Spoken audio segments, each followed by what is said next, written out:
Okay, Bismillahirrahmanirrahim. Today we are going to discuss about this dividend policy. Dividend policy is one of the most important concept of in the field of finance. And before I go to the discussion, I like to share a verse from the Holy Quran, Surah in number 11, ayat number 6, Surah Al-Hud.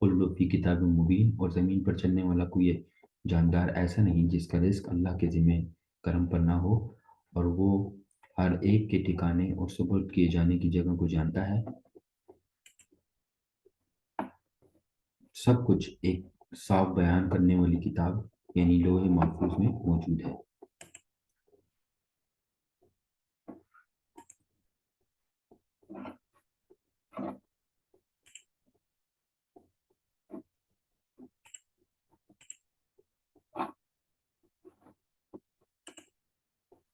अच्छा, ये हमारा learning overview है, lecture overview है, sorry. और in this lecture we will discuss about the dividend policy, dividend versus capital gain, dividend irrelevant theory, and why investor might prefer dividends, why investor might prefer capital gains, what is the information content or signaling theory, signaling hypothesis भी उसे कहते हैं, and then we will discuss about the clientele effect, and then we will discuss about the residual dividend model and setting dividend policy, and finally dividend stock dividend and stock split.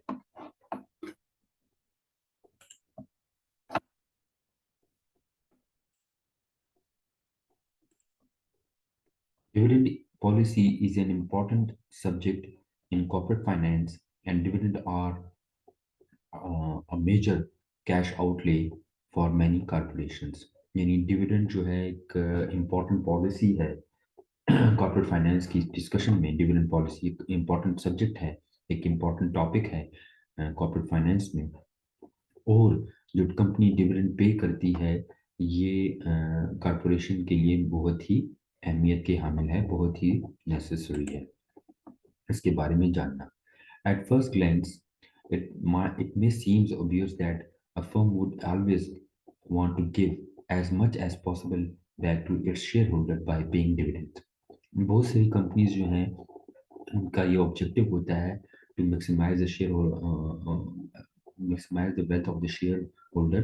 तो वो share holder की wealth को maximise करने के लिए वो उनको उनके शेयर की प्राइसेस को अप करना और उनको शेयर के अगेंस्ट मुनाफे में से हिस्सा देना, जिसको हम कहते हैं पार्ट ऑफ प्रॉफिट, डिविडेंड जो कहलाता है, तो वो कंपनी की पॉलिसी में होता है।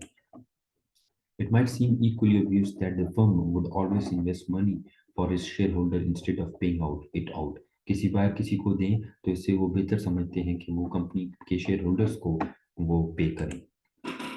The heart of the dividend policy question is this, यानी जो डिविडेंड पॉलिसी का जो क्वेश्चन है जिसमें पॉलिसी डेवलप की जाती है, क्राफ्ट की जाती है कि should the firm pay out money to share holder, क्या जो मनी है in the form of dividend वो शेयर होल्डर को पे किया जाए, या should the firm take that money, जो शेयर होल्डर की मनी है उसको दोबारा इन्वेस्ट किया जाए। ठीक, तो वो इसको किस सूरत में रखें, ये कंपनी की ये बहुत पॉलिसी मैटर होता है। जो डिविडेंड का टर्म है उसका usually refer the to cash paid out of earning, यानी अर्निंग में से कैश पे करो। तो किसको पे करो? To the shareholders. The dividend means basically the part of cash, the part of profit paid to the share holders.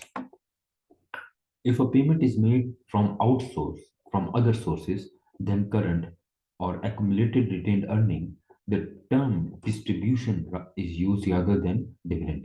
ठीक है, हम टर्म क्या यूज करते हैं? डिस्ट्रीब्यूशन यूज करते हैं, ना कि डिविडेंड यूज करें। अगर हमारे मेन सोर्स जो प्रॉफिट अर्निंग है उसके अगेंस्ट कोई और सोर्स है या कोई और रिटेन्ड अर्निंग के थ्रू हम कर रहे हैं तो वो हमारी डिस्ट्रीब्यूशन कहलाएगा, डिविडेंड नहीं कहलाएगा। It is acceptable to refer to the distribution from earning as a dividend and a distribution from capital as a liquidated dividend. तो जो कैपिटल गेन जो हमारा होता है उस पर अगर हम पे करते हैं तो वो हमारा लिक्विडेटिंग डिविडेंड कहलाता है। More generally, any different direct payment by the corporation to the shareholder may be considered as dividend. ठीक, जनरली अगर हम देखें तो जो any direct payment by the corporation to the share holder is considered as dividend और a part of dividend policy. ये dividend होगा या डिविडेंड की पॉलिसी कहलाएगा। Dividend come in several different forms में डिविडेंड पाया जाता है, जिसमें सबसे बुनियादी जो है वो कैश डिविडेंड है। कैश डिविडेंड अगर वो रेगुलर पे कर रही है तो regular mean routinely, timely, quarterly, monthly, weekly wise वो डिविडेंड पे कर रही है to the share holder, this known is regular dividend, cash dividend. ठीक। एक्स्ट्रा डिविडेंड मीन एक्स्ट्रा का मीन कि डिविडेंड पे किया लेकिन कुछ इजाफी बच गया, वो भी शेयर होल्डर में फ्यूचर में डिस्ट्रीब्यूट कर दिया, तो उसको हम एक्स्ट्रा डिविडेंड कहते हैं। ये ओकेजनली होगा, ये रिपीटेडली नहीं होगा। स्पेशल डिविडेंड, अब स्पेशल डिविडेंड किसी खास मौके पर दिया जाता है, किसी खास अनयूजुअल इवेंट पर दिया जाता है, तो इसको स्पेशल कहते हैं। ये रूटीनली नहीं होता, ये रिपीटेडली नहीं होता। ठीक, तो स्पेशल डिविडेंड स्पेशल ओकेजन्स पे दिया जाता है। एंड लिक्विडेटिंग डिविडेंड यानी some or all of business has been liquidated, तो जो पार्ट ऑफ एसेट से सोल्ड होता है और उस पे जो प्रॉफिट होता है वो शेयर होल्डर में डिस्ट्रीब्यूट करें तो उसको लिक्विडेटिंग डिविडेंड कहते हैं। Target payout ratio basically जो परसेंटेज है of net income to be paid out as a cash dividend and should be based in large part of investor preferences for dividend versus capital gain। तो ये जो target payout ratio है ये investors को की preference में होता है। वो ज़्यादातर देखते हैं कि किस कंपनी का टारगेट पे आउट रेशियो है, वो उसी में ज़्यादा इन्वेस्ट करने को बेहतर समझते हैं। यानी जो कंपनी अपनी डिविडेंड, ये this is basically the dividend and the net income, this ratio shows the dividend from paid from net income. ठीक है, तो जितना ज़्यादा नेट इनकम होगा और जितना ज़्यादा उसका डिविडेंड पे किया जाएगा तो इतना ज़्यादा रेशियो होगा। This preference can be considered in term of the constant growth stock valuation model। ठीक है, ये प्रेफरेंसेस जो है कि ये डिविडेंड में हो या कैपिटल गेन्स में हो, तो ये हमें कांस्टेंट ग्रोथ मॉडल से मिलता है।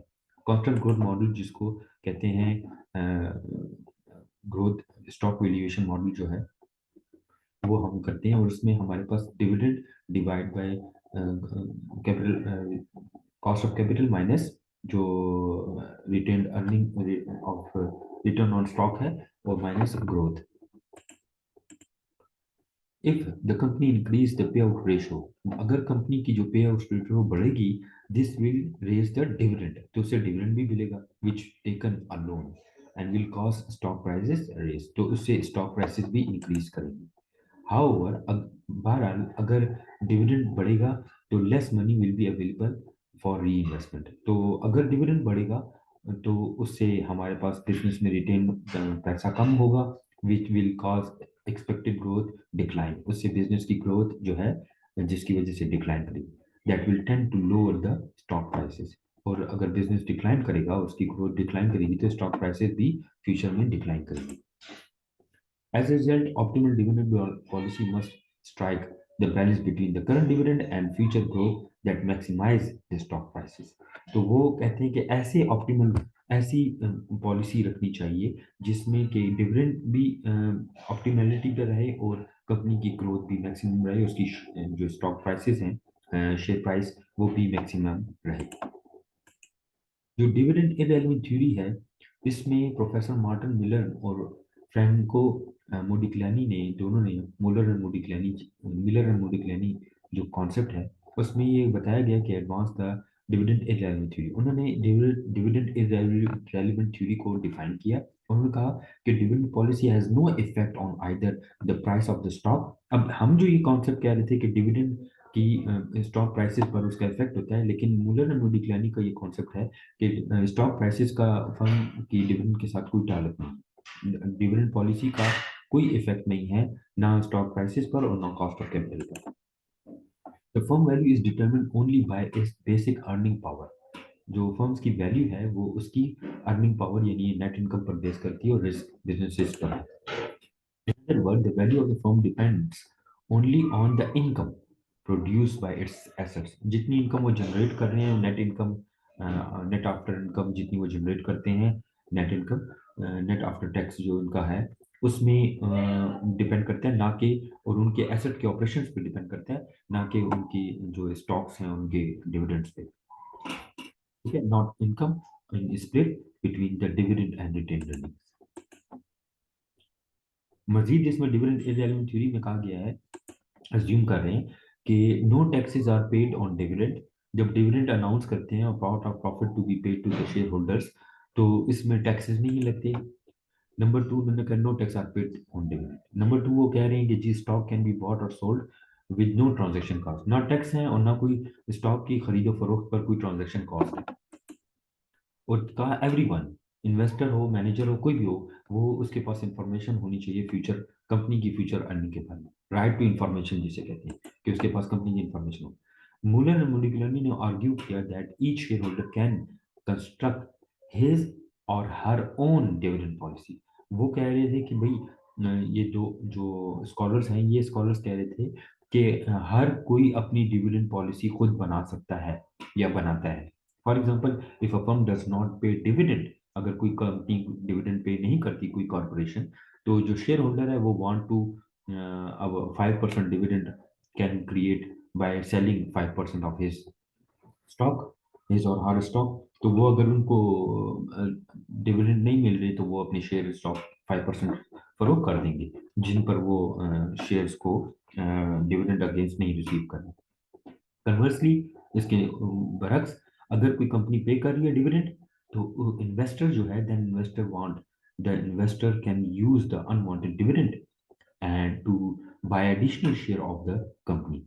और अगर कंपनी ज्यादा डिविडेंड पे करती है, जैसे ओजीडीसीएल है या कोई कंपनी पीटीसीएल है, वो डिविडेंड ज्यादा पे कर रही है, तो उसके अगेंस्ट उनके शेयर ज्यादा मार्केट में फ्लोट होंगे और लोग ज्यादा खरीदेंगे, क्योंकि उस पर कंपनी का मुनाफा मिलता होगा डिविडेंड की फॉर्म में, तो वो कंपनी ज्यादा इन्वेस्टर शेयर्स को खरीदेंगे।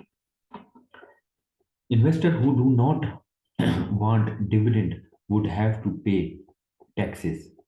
जो इन्वेस्टर डिविडेंड नहीं चाहते उनको टैक्सेस अदा करेंगे on unwanted dividend, and then incur transaction cost to purchase shares with the effect after tax dividend, because taxes and transaction costs do exist. Dividend policy may well be relevant, and investor may prefer policy that help them to reduce taxes and transaction costs. तो ये कह रहे हैं कि investor who do not want dividend, जिनको dividend की जरूरत नहीं है, would have to pay taxes on unwanted dividend। जो लोग डिविडेंड नहीं लेना चाहते तो उनको टैक्सेस अदा करने पड़ेंगे। ठीक है, देन इनकम ट्रांजैक्शन कॉस्ट, और उनको ट्रांजैक्शन कॉस्ट भी पे करनी पड़ेगी। ठीक, फिर to purchase the share with the after tax dividend, because taxes and transaction cost do exist, वो एग्जिस्ट करती हैं, और डिविडेंड पॉलिसी में वेल बी रेलिवेंट, तो इससे डिविडेंड पॉलिसी बहुत रेलिवेंट हो जाएगी। और investor may prefer policy that help them to reduce taxes and, लेकिन इन्वेस्टर जो है वो ऐसी पॉलिसी को प्रेफर करता है, उसको अहमियत देता है जिसमें कि टैक्सेस कम से कम हो और ट्रांजैक्शन कॉस्ट भी कम से कम हो। In defense of their theory, Muller and Modigliani ने नोट किया that many stocks are owned by institutional investor। institutional investor वो यानी institution दूसरी institutions को शेयर्स को खरीदते हैं। For example, Pepsi Cola company दूसरी कंपनी डेल कंपनी के शेयर्स को खरीदे, ठीक, तो इंस्टीट्यूशनल इन्वेस्टर्स हो गए। एक कंपनी जब दूसरी कंपनी के शेयर्स को खरीदते हैं वो इंस्टीट्यूशनल इन्वेस्टर है, who pay no taxes and who can buy and sell stock with very low transaction cost. For such investor and dividend policy might well be irrelevant। तो ऐसे इन्वेस्टर्स के लिए, जो इंस्टीट्यूशनल इन्वेस्टर्स हैं, उनके लिए dividend policy irrelevant होगी। And if these investors dominate the market and represent the marginal investors, अगर ये इंस्टीट्यूशनल इन्वेस्टर डोमिनेट हो गए, तो मूलर एंड मोडिग्लियानी की जो थ्योरी है could be valid in spite of its unrealistic assumption। तो फिर जो मूलर एंड मोडिग्लियानी की एजम्पशन थी जिसमें no transaction cost and no dividend taxes paid, वो रेलिवेंट हो जाएगी। Why investor pay might prefer dividends, तो इन्वेस्टर जो हैं may think dividend are less risky than potential future capital gains. तो उन इन्वेस्टर की नज़र में डिविडेंड इतने रिस्की नहीं है जितने के कैपिटल गेन्स पे रिस्क इन्वॉल्व होता है। If so, investor would value high payout firm more highly. That is, a high payout would result in a high price of the share. In particular, Maren Gordon and John Lintner argue that जो cost of capital है declined as a dividend payout increases. उनके मुताबिक because investors are less certain to receive the capital gain. ठीक, investors are less certain to receive a capital gain that should be result from a retained earning rather than they are receiving dividend payments। ठीक, तो वो dividend payment के बजाय वो retained earning के through ज़्यादा capital gain के through ज़्यादा रिसीव करती हैं। मूलर और मोडिग्लियानी जो है इस आर्गुमेंट से डिसएग्री करते थे और दे आर्ग्यू दैट जो आर एस है, यानी R S mean cost of capital जो इसमें है, कॉस्ट ऑफ स्टॉक जो है वो is dependent on dividend policy which imply that investor are indifferent between dividend and capital gain.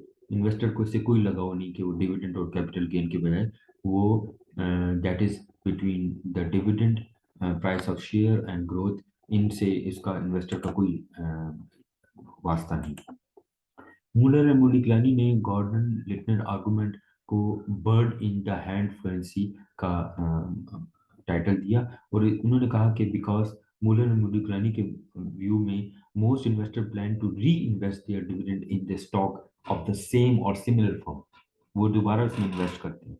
ठीक है, मूलर एंड मोडिग्लियानी के बकौल कि बहुत सारे इन्वेस्टर जो हैं वो दोबारा उसी डिविडेंड को उसी फर्म के स्टॉक को परचेज करने के लिए या उसी फर्म के स्टॉक को एक्वायर करने के लिए इस्तेमाल करती है। The riskiness of the firm cash flow to the investor in the long run is determined by the riskiness of the operation of cash flow, not the dividend payout policy. Dividend की payout policy पर रिस्कीनेस depend नहीं करती बल्कि उनकी cash flow from operation पर depend करती है। मुलर and मोडिग्लियानी की थ्योरी जो है रिलाइट करती है on the assumption that there are no taxes, जो मैं पहले भी बता चुका हूँ कि वो टैक्सेस नहीं, कोई टैक्सेस नहीं और कोई ट्रांजैक्शन कॉस्ट ना हो प्राइस के बाइंग शेयर के सेल और परचेज पर, which mean that the investor who prefer dividend would simply create their own dividend policy by selling a percentage of their stock each year।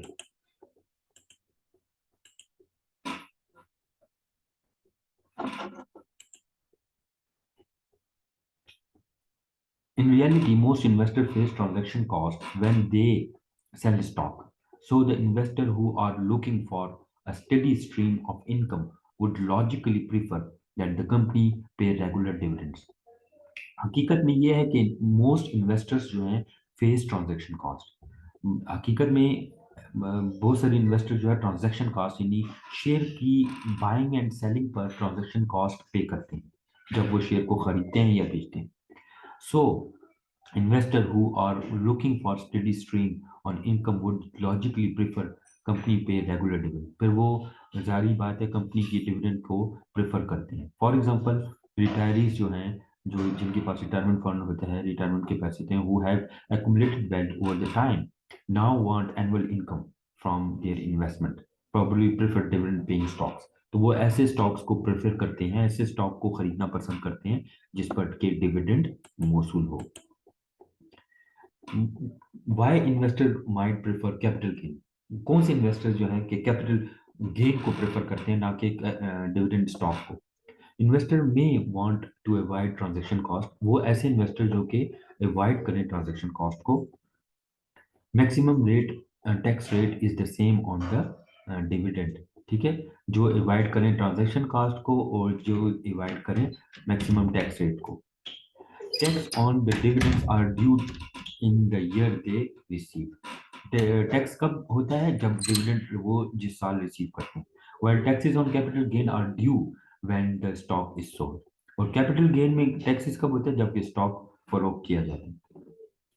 If an investor hold a stock until his or her death, beneficiary can use the date of the death as a cost basis and escape all the previous accrued capital gain. What what the information content या signalling hypothesis mean यहाँ पर ये कहना चाह रहा है कि stock जब इन्वेस्टर को ये भनक हो जाए, इन्वेस्टर को ये पता लग जाए कि कंपनी की अर्निंग नहीं होने जा रही और वो प्रॉफिट नहीं में से डिविडेंड नहीं पे करेंगे, तो वो शेयर उन कंपनीज के शेयर को क्या बेचना शुरू कर देते हैं. ठीक है, तो इसको कहते हैं वो सिग्नल मिलना शुरू होता है उनको. An increase in the dividend is often accompanied by increase in stock prices. Dividend की increase के साथ मुंसलिक है स्टॉक की प्राइसेस से. While dividend cut generally lead to stock price decline. अगर डिविडेंड कम पे किया जाएगा तो इससे स्टॉक प्राइसेस भी डिक्लाइन होंगी. This observation was used to refute Muller and Modigliani irrelevant theory. ये उसके बरक्स है. Their opponent argued that the stock prices action after changes in the dividend payout demonstrate that investor prefer dividend to the capital gain. तो इसमें investor जो है वो dividend को prefer करता है, ना कि कैपिटल गेन को प्रेफर करता है. कैपिटल गेन मीन कि वो जो स्टॉक की बाइंग एंड सेलिंग पर उनको शेयर के अगेंस्ट, मतलब एक शेयर उसने 500 रुपीज पर शेयर खरीदा और बेचा उसने 700 पर, तो उसको कैपिटल गेन हुआ. ठीक. जबकि दूसरे बरक्स वो जो 500 का उसने शेयर लिया उस पर उसको 50 का 70 का पर शेयर जो है प्रॉफिट मिला या उसको मुनाफा मिला, डिविडेंड मिला, तो वो उसको प्रेफर करे.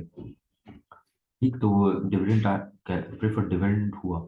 Muller and Modigliani argued differently. They noted that corporations are reluctant to cut dividends.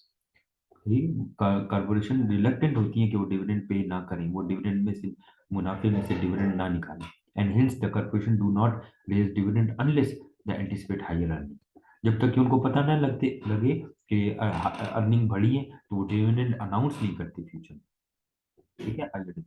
Thus, the Muller and Modigliani argued that higher than expected dividend increase is a signal to investor that manager forecast good future earning. अगर वो dividend announce करती हैं तो इससे उनकी future earning का पता लगता है कि जारी बात है कि जब उनको मुनाफा होगा तो वो उसमें से हिस्सा देंगे, प्रॉफिट में से पोर्शन देंगे, प्रॉफिट पार्ट ऑफ प्रॉफिट पे करेंगे टू द शेयर होल्डर्स.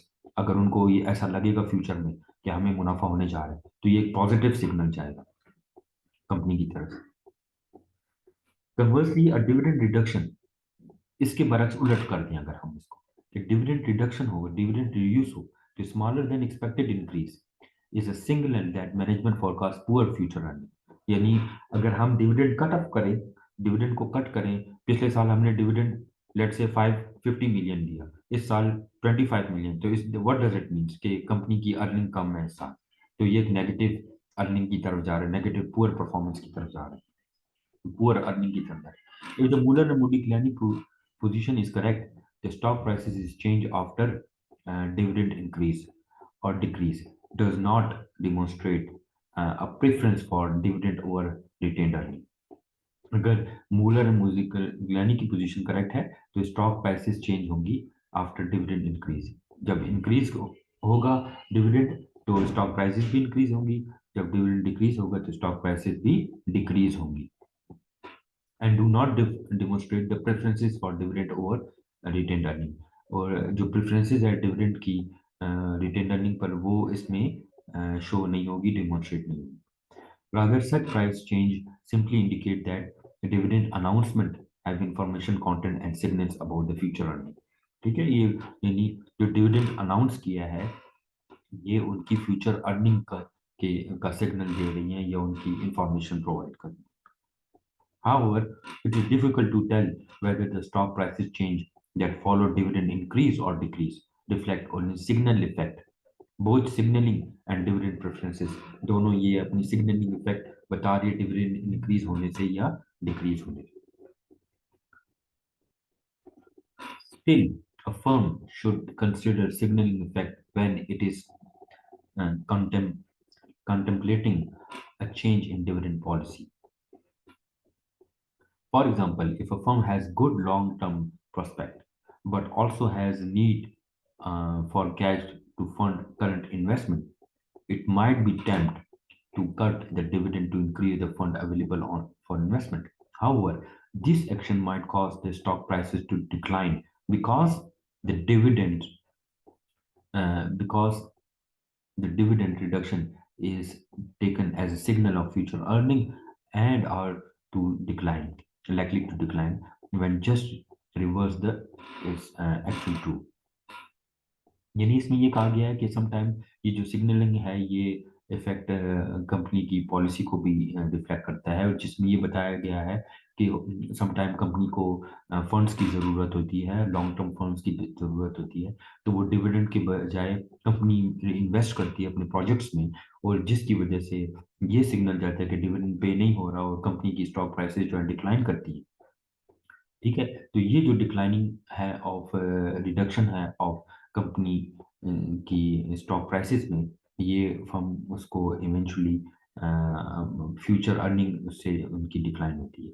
ठीक, so manager should consider signaling effect when they set dividend policy. Dividend policy को डिफाइन करते वक्त या डिविडेंड को पॉलिसी क्राफ्ट करते वक्त बनाते वक्त उनको सिग्नलिंग इफेक्ट, जो सिग्नलिंग हाइपोथेसिस है, वो भी मद्देनजर रखना होता है कि अगर हम डिविडेंड ज़्यादा शो करेंगे तो हमारी फ्यूचर अर्निंग ज़्यादा, इससे ये शो होगा कि हमारी फ्यूचर अर्निंग ज़्यादा होने वाली है, जिसकी वजह से stock prices goes up or rise, increase, while if we show the dividend जो है हमारी नेक्स्ट कमिंग उसमें कम होंगी, पे होंगी, तो इससे ये रिफ्लेक्ट होगा कि हमारी सिग्नल जाएगा कि हमारी अर्निंग्स कम हो रही है, परफॉर्मेंस कम हुई है, या प्योर पुअर अर्निंग्स जनरेट हो रही हैं as compare to the previous year, जिससे कि डिविडेंड कम पे किया जाएगा, जिससे कि ये तासर मिलेगा कि कंपनी की जो अर्निंग है वो कम हुई है और उनकी स्टॉक प्राइसेस भी डिक्लाइन करेंगी। ठीक है, फिर इसके बाद हम डिस्कस करते हैं क्लाइंटल इफेक्ट। क्लाइंटल इफेक्ट क्या है? बेसिकली डिफरेंट ग्रुप्स, क्लाइंट जो ग्रुप्स हैं, क्लाइंटल्स है, प्लस है of stock prefer different dividend payout policy, वो डिफरेंट पॉलिसी को प्रेफर करते हैं। फॉर एग्जांपल जो रिटायरी इंडिविजुअल्स हैं, या जो पेंशन फंड होल्डर्स हैं, या जो university endowment funds generally prefer cash income, उनको कैश इनकम की जरूरत है, so they often want to the firm to pay out a prefer high percentage of earning. Such investors are frequently in low or even zero tax brackets, and so taxes are to be little concerns। ठीक है, इनके लिए taxes जो है वो little concerns है। On the other hand, the stock holder in their peak earnings year might prefer a reinvestment because they have less need of current investment income, and simply reinvest dividend received after incurring income taxes and brokerage cost, जो इनकी transaction cost है उसके ऊपर। If a firms, अगर कोई firm है retain and reinvest their income rather than paying dividend, the those stockholder who need current income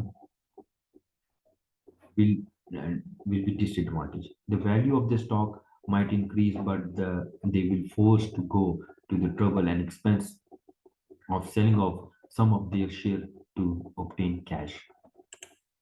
On the other hand, stockholders who are saving rather than spending dividends favor the low dividend policy. The less the firm pay out in dividends, the less the stockholders have to pay in current taxes, and the less trouble and expense they must go through the reinvestment there after tax dividends. Therefore, investors who want current investment income should own shares in high dividend payout firms, and while investors who need no need of current investment income should own shares in low dividend payout firms. So the investor who those investors who want to pay in high dividend payout ratio, and who are the investors who pay in low dividend payout ratio. There are two categories between the investor of high dividend payout firms and the investor of low dividend payout firms. For example, investors seeking high cash income might invest in electric utilities, which had average payout ratio 60% in 2000, while investor favoring growth could invest in software industry, which paid out only 18% of the same year. All of this suggests that clientele effect exists. ये भी effect भी signal theory की तरह clientele effect भी है exist, which mean that the fund have different clienteles, and that the clienteles have different preferences. Hence, that the change in dividend policy might upset the majority clientele and have a negative effect on the stock price. This suggests that the company should follow stable and dependent dividend policy, so as to avoid upsetting its clientele. For a given firm, optimal payout जो residual model है, उसमें for a given firm, optimal payout ratio is function of four factors. Number one, management opinion about investor preferences for dividend versus capital gain. Number two, firm's investment opportunity. Number three, firm's target capital structure. And number four, the availability and cost of external capital. These factors are combined in what we call residual dividend model. इसको resident dividend model कहते हैं. First, understand this model. We assume that investors are indifferent between the dividend and capital gains. Then the firm would follow these four steps to establish a target payout ratio. Number one, it determines the optimal capital budget. Number two, give its target capital structure. It determines the amount of equity needed to finance the budget. Number three, retained earning to meet the equity requirement to the extent of possible. And number four, pay dividend only if more earnings are available than needed to support the optimal capital budget. तो residual dividend model जो है वो basically इस सूरत में है कि dividend is equal to net income minus target equity ratio, target equity debt to equity ratio जो हमारा होना चाहिए, multiply by total capital budget. तो कैपिटल बजट एक अब ये एग्जांपल है जिसमें कैपिटल बजट हमारे पास जो है वो $800,000 है. जो टारगेट कैपिटल स्ट्रक्चर है वो हमारा 40-60 है, 40% डेट और 60% इक्विटी है. और फॉरकास्टेड नेट इनकम जो है वो $600,000 है. यानी नेट इनकम हमारे पास 600,000 है, कैपिटल बजट हमारे पास $800,000. How much to how much of the forecasted net income should be paid out as a dividend. तो अगर हम इसको कैलकुलेशन को देखें तो हमारे पास जो कैपिटल बजटिंग है वो $800,000 है, जबकि 60 जो 0.6 है ये हमारे पास 60% है जो इक्विटी है. तो multiply by $800,000 we will get, इन दोनों को मल्टीप्लाई करने से 4,80,000 आता है, will be the equity. Calculate the exceed और नीडेड. तो 4,80,000 जो हमारी नेट इनकम है वो 600,000 है, तो इसमें से $4,80,000 निकालें तो हमारे पास $1,20,000 लेफ्ट होता है एज अ डिविडेंड, जिसमें से हम पे कर सकते हैं. अगर डिविडेंड पे आउट रेशियो देखें तो हमारे पास 1,20,000 को $600,000 पर डिवाइड करें तो 20% बनती है. तो डिविडेंड पे आउट रेशियो जितना ज्यादा होगा उतना कंपनी में लोग इन्वेस्ट करेंगे. ये दूसरी एग्जांपल है रेजिडुअल डिविडेंड मॉडल में कि अगर हमारी नेट इनकम ड्रॉप हो जाए 8 लाख से 4 लाख पर, 6 लाख से 4 लाख पर, या 8 लाख पर हो जाए, तो 6 लाख से 4 लाख हुई तो हमारे पास 3,80,000 में से जो हमने ये प्रीवियस एग्जांपल की थी जिसमें 4 लाख हमारे पास 80,000 रुपए, हमने $4,80,000 हमने इसमें कैपिटल बजट से हमने निकाले थे. तो अगर हम इसको 4 लाख में से माइनस करेंगे तो माइनस में चला जाएगा फिगर, ठीक है ना. जबकि ये हमने प्रीवियसली 6 लाख में से किया था, ये हमने यहाँ पर 6 लाख में से किया था, जबकि इस जगह पर हमने ये किया है, इन दिस केस हमने ये जो किया ये 6 लाख में से माइनस किया. जबकि आप देखें कि नई जो एग्जांपल है जो सेकंड एग्जांपल थी हमारे पास,